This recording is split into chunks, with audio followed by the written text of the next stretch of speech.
শান্তিটা গোটাটাই নষ্ট হয়ে যাবে।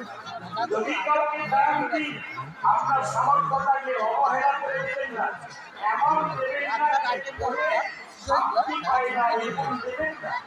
দুই লোককে বলার দরকার নাই, সেগুলো করে শান্তি পায়, আশীর্বাদ করে। আর এমন দেবেন না যে ইঙ্গিত করে ছেড়ে যাবে, আপনাকে মনে মনে জবাব দেবে, এমন আপনি কাজ করবেন না, তারটাকে সঠিক জায়গায়। তাই মহাপ্রভু নিতাই রামকে ডেকে বললেন, তুমি চিনের গায়ে হরিনাম দাও। কিভাবে দেবো? চারিদিকে খাওয়ানো